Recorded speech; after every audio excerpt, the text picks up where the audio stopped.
आज हम साहित्य के अनियुक्ति अलंकार के बारे में जानेंगे। जब किसी पद में अप्रस्तुत का वर्णन कर प्रस्तुत का बोध कराया जाता है वह अनियुक्ति अलंकार माना जाता है। जो अप्रस्तुत है उसका तो वर्णन किया जाता है और प्रस्तुत का बोध कराया जाता है, वहाँ पर अनियुक्ति अलंकार माना जाता है। अप्रस्तुत का वर्णन यानी उपमान का वर्णन कर प्रस्तुत उपमेय की प्रतीति प्रस्तुत की जावे, वहाँ अनियुक्ति अलंकार माना जाता है। अनियुक्ति यानी अन्य, उक्ति अन्य यानी दूसरे के लिए, उक्ति यानी कथन, अर्थात अन्य दूसरे के लिए कथन। जैसे माली आवत देखी के कलियन करी पुकार, फूले फूले चुन लिए काली हमारी बार। यानी माली को आता हुआ देखकर कलियां आपस में बातें कर रही है या पुकार कर रही है। फूले फूले चुन लिए हैं यानी फूल फूल है उनको तो चुन लिया गया है, और काली हमारी बार यानी अब जो कलियां खिल रही है उनकी बारी आने वाली है। तो यहाँ पर अप्रस्तुत अर्थ है माली और कलियां, अप्रस्तुत अर्थ लिया गया है और यहाँ पर प्रस्तुत की प्रतीति कराई जाए, यानी माली को आता हुआ देखकर कलियां पुकार कर रही है। यानी इसका अर्थ है, जो प्रस्तुत अर्थ है वह यमराज और युवा से लिया गया है। तो काल यानी यमराज को आता हुआ देखकर युवा कह रहे हैं, यानी माली आवत देखकर कलियन को करी पुकार, यमराज को आता हुआ देखकर युवा कह रहे हैं फूले फूले चुन लिए, यानी जो बूढ़े बूढ़े हैं, यानी जो बूढ़े बूढ़े जो वृद्धजन हैं उनको तो ले जा रहे हैं और कुछ समय में हमारी भी बारी आएगी, यानी फिर हमारा भी नंबर आने वाला है। तो यहाँ पर अप्रस्तुत का वर्णन किया गया है और प्रस्तुत का बोध कराया गया है।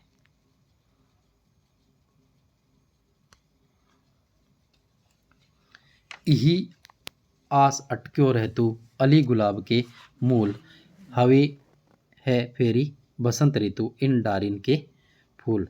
यहाँ पर जो अप्रस्तुत अर्थ है बसंत ऋतु आएगी, यही आस अटक्यो रहतु अली गुलाब के मूल, हवे है फेरी बसंत ऋतु इन डारिन के फूल। यानी बसंत ऋतु आएगी और इन्हीं डालियों पर फिर गुलाब के फूल खिलेंगे, इन डारिन वे फूल, इन डारियों पर फिर गुलाब के फूल खिलेंगे। और इसी आशा में भौरा गुलाब के मूल में, जो भंवरा है वह गुलाब के मूल में पड़ा रहता है। यह तो इसका अप्रस्तुत अर्थ था। और इसका प्रस्तुत अर्थ, कोई मित्र अपने वैभव नष्ट, यानी जो धन दौलत वाला जो मित्र है उसका वैभव नष्ट हो जाता है, यानी साथ बना रहता है, उसे आशा रहती है कि कभी तो अच्छा समय आएगा और फिर से वैभव संपन्न बन जाएगा। यानी यहाँ पर जो प्रस्तुत अर्थ है वो अपने मित्र के लिए प्रस्तुत किया गया है। को छूट्यो इह जाल परी कत कुरंग अकुलात, जो जो सुरजी बजो चहत त्यों त्यों उर्जत जात। यहाँ पर जो अप्रस्तुत है मर्ग के जाल में फंस जाने पर, यानी को छूट्यो इह जाल परी कत कुरंग अकुलात, यानी जो मर्ग है हिरन है उसके जाल में फंस जाने पर वह व्याकुल हो रहा है, अकुलात यानी व्याकुल हो रहा है। ज्यों ज्यों सुरजी बजो चहत त्यों त्यों उर्जत जात, और वह बार बार यानी इस जाल से निकलने का प्रयास करता है तो वह उसमें उलझता ही जाता है, वैसे वैसे ही वह ज़्यादा उलझ जाता है। तो यहाँ पर यह तो इसका अप्रस्तुत अर्थ है। तो इसका जो प्रस्तुत अर्थ है वह है, यानी व्यक्ति को छूट्यो इह जाल परी कत कुरंग अकुलात, यानी माया मोह से ग्रस्त व्यक्ति माया के जाल में पड़कर फंस जाता है और वह इस माया जाल से निकलने का, यानी ज्यों ज्यों सुरजी बजो चहत त्यों त्यों उर्ज जात, वह इस माया जाल से निकलने का प्रयास करता है, वैसे वैसे ही वह और ज़्यादा फंस जाता है। नहीं पराग नहीं मधुर मधु, नहीं विकास यही काल, अली कली ही सो बंध्यो आगे कौन हवाल। तो यहाँ पर अप्रस्तुत अर्थ है, यानी अध खिले फूल से नहीं तो उसमें पराग है, यानी नहीं पराग नहीं मधुर मधु, यानी अध खिला फूल है उसमें नहीं तो पराग है, नहीं अभी मधुर मधु है, नहीं विकास ही काल, नहीं तो अभी तक वो पूरी तरह से खिल पाया, नहीं उसका विकास हुआ है। अली कली सो बंध्यो आगे कौन हवाल, यानी जो भंवरा है वह अभी भी उस पर इतना मुग्ध हो रहा है, उसमें फंस गया है, यानी बंध गया उससे, तो आगे क्या होगा। तो यह तो इसका अप्रस्तुत अर्थ है, अप्रस्तुत अर्थ है। प्रस्तुत अर्थ, अली के माध्यम से राजा जय सिंह को अपनी नोडा रानी के प्रेम बंधन में बंधकर अपने राज्य के प्रति कर्तव्य विमुख होने के कारण सतर्क किया गया है। यहाँ पर बिहारी जी ने राजा जय सिंह को सचेत किया है, यानी सतर्क करने के लिए यहाँ पर इस पद का प्रयोग किया है। तो यहाँ पर अन्योक्ति है अलंकार माना जाता है, यानी अन्य उक्ति, अन्य के लिए, अन्य यानी दूसरे के लिए कथन।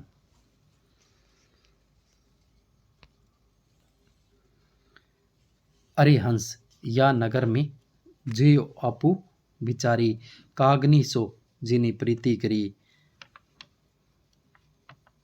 कोयल दई बिडारी। तो यहाँ पर अरिहंस, अरिहंस या नगर में, तो यहाँ पर अरिहंस इस नगर में,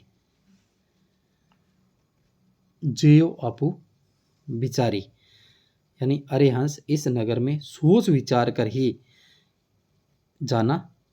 यहाँ पर कागनी सो जिनी प्रीति करी, कोयल दई बिडारी, यानी यहाँ पर कुओं से तो प्रीति करते हैं और कोयल को निरादर करते हैं।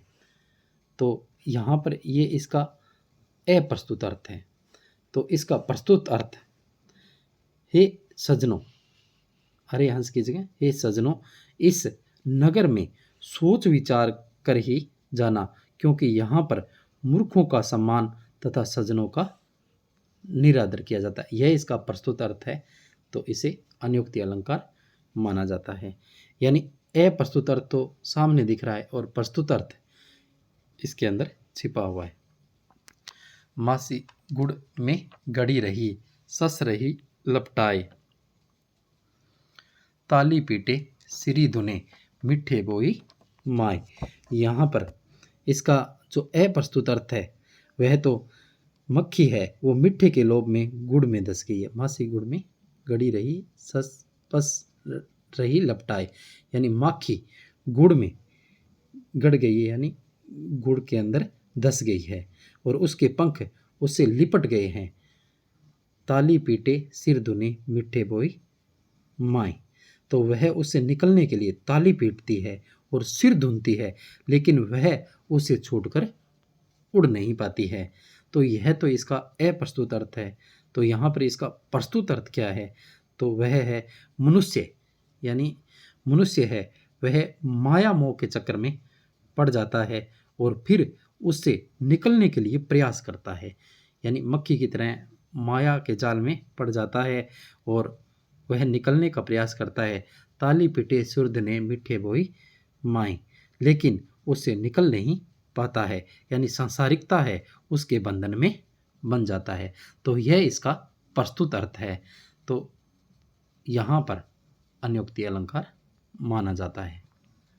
आज हमने अन्योक्ति अलंकार के बारे में जाना और चैनल को लाइक व सब्सक्राइब करें। धन्यवाद।